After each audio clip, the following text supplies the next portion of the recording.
Hey everybody, welcome to the Jimmy Dore Show. I'm Aaron Maté, sitting in for Jimmy, here with Americans comedian Kurt Metzger.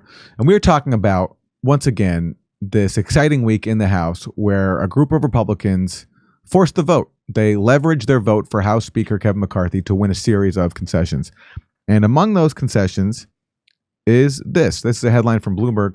McCarthy's speaker proposal tees up $75 billion defense cut.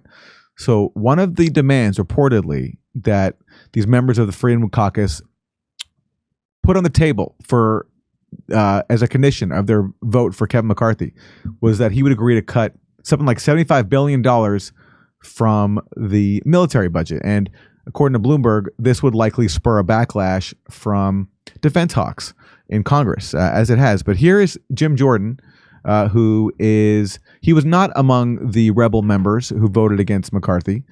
He is the incoming chair of the Judiciary Committee, but he says he supports spending cuts on the military. At least that's what he said to Fox News. He said, get working for the American people. So part of the concern over the rules package is that conservatives push for a lot of things that are aimed at reining in government spending, capping spending, and part of that goes to potentially defense spending. So the Wall Street Journal editorial board says this: the price for Speaker McCarthy, it says, the pressure for defense cuts will be great. That's a terrible signal to send adversaries who are increasingly belligerent. But is that now the message that the Speaker, the GOP, is sending? That defense spending at a time you mentioned our military is struggling could potentially be on the chopping block because of this deal that was made? Well, Shannon, we got a $32 trillion debt. Everything has to be on the table. We're on pace to spend $500–600 billion in debt payments and just to deal with interest payments on servicing that debt. Everything has to be on the table. And frankly, maybe if we would focus our military spending on the soldiers and not having so many the ratio of general officers to enlisted individuals now is so out of whack from where it used to be in our military. Maybe if we'd focus on that, helping the troops who do so much of the work out there for our great country, and maybe focus on getting rid of all the woke policies in our military, we'd have the money we need to make sure our troops get the pay raise they deserve. I don't know how much money the U.S. would save by not having woke policies.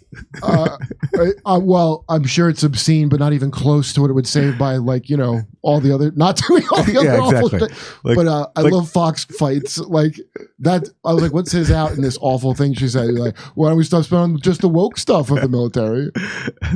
I think probably, Stinger missiles probably cost more than woke policies, but hey. No, yeah, 100%. It's like a hammer is $500, but the Pentagon kind of overpriced. Oh yeah. Have the weapon systems and the training that needs to be done so we're ready to deal with our adversaries around the planet. That's what we want to focus on. So, but you got numbers like that, a $30-some trillion interest payments to service that debt where they're headed this year. You had better look at everything. And frankly, we better look at the money we send to Ukraine as well and say, how can we best spend the money to protect America? I think that's what the people elected us to do. That's what we're going to do. Okay. So there it is. Does Fox have just like a hallway with tubes of like big blonde hair women to put out? I never heard of Shannon Bream, but there's always a new one with giant blonde hair that you just program the stupid shit you want them to say. And is this really a good idea? Well, someone who thinks it's a good idea is none other than squad member Ilhan Omar, who said this on MSNBC. The obviously cuts to the Pentagon budget is pretty exciting for folks like me who are putting up amendments to do so. I also think So that's Ilhan Omar saying that this proposal to cut military spending is pretty exciting. So endorsing at least that demand of the House Freedom Caucus. But here's someone who does not agree. This is a Democratic member of Congress who is a former member of the CIA. Oh, good. They're going right. So they're not just going to MSNBC. They're going right into Congress now. Oh, absolutely. Awesome. Oh, yeah. Yeah. It's pretty much a two-track thing. You can go to MSNBC or to Congress. And here she is, not happy about this proposal. And notably, there are many challenges. I'm a former CIA officer. I am first among those to be saying that we need to be looking out for our own national security, prioritizing it. Foreign entanglements of anyone in leadership is an issue. Certainly, we need to be looking at how the United States is going to be long-term competitive with a rising China in face of a rising China. But that's not what this is about. This is at the same time that we see an intended cut of $75 billion to defense spending, which is just an extraordinary departure from what has been kind of the commonly accepted notion that we need to invest in our own defense, invest in our own national security to keep us safe and competitive on the global stage. So that's Abigail Spanberger, and not happy about these Republicans who want to cut $75 billion from How's the military. GOP gearing up for aggressive oversight? I love, is it going to be aggressive? Are they over-policing the neighborhood? Aggressive oversight sounds good. That's what Congress is supposed to do. That's a funny Wait, defund all the police except the UFO police. Aggressive oversight. That's supposed to be a hey, bad come thing. on, you guys are being too aggressive. If there's anybody that didn't need aggressive oversight, surely it's the place that just lost $20 trillion again. That's really funny. Here is a Republican who also is not very comfortable with this proposal to cut $75 billion from the military. His name is Michael Waltz, and this is what he said on Fox Business. Now, Congressman, should military spending cuts be on the table and put on the table by a Republican?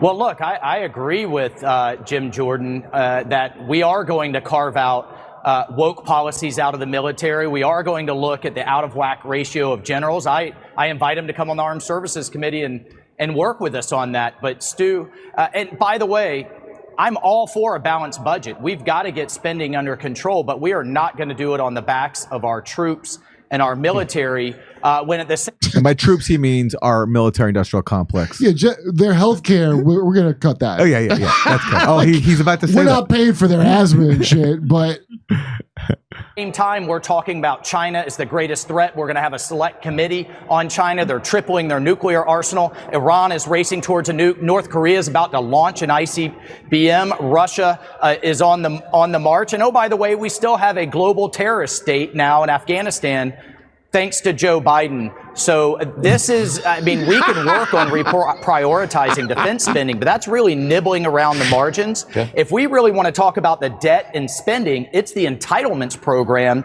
that's 70% of our entire budget. That 1.7 trillion and defense within that is only 30%. So if we want to talk about big reforms, I look forward to hearing that from those folks who are pushing towards a balanced budget. is that right? That 30% is what goes to the military, just 30%? I bet it's more because there's a lot that's in the black budget. No, of course that. And then, of course, that also doesn't include the tally for the wars themselves. Well, does it include the $20 trillion they just said they lost? What percentage was that? And couldn't be audited, yeah. Are they entitled to just lose $20 trillion? Yes, they are, to not account for it. And he's basically saying he wants to go after entitlements, which means Social Security, Medicare. That's what he wants to go after. Oh, you think you're entitled to everything.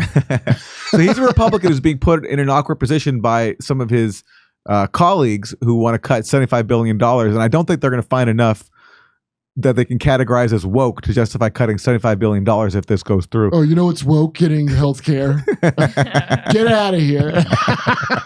Everybody, we're doing live stand-up comedy in Los Angeles in January and February in Los Angeles. And then we're going to Tempe, Palm Springs, Milwaukee, Minneapolis, Nashville. Go to jimmydore.com for a link for all those tickets and become a premium member while you're there.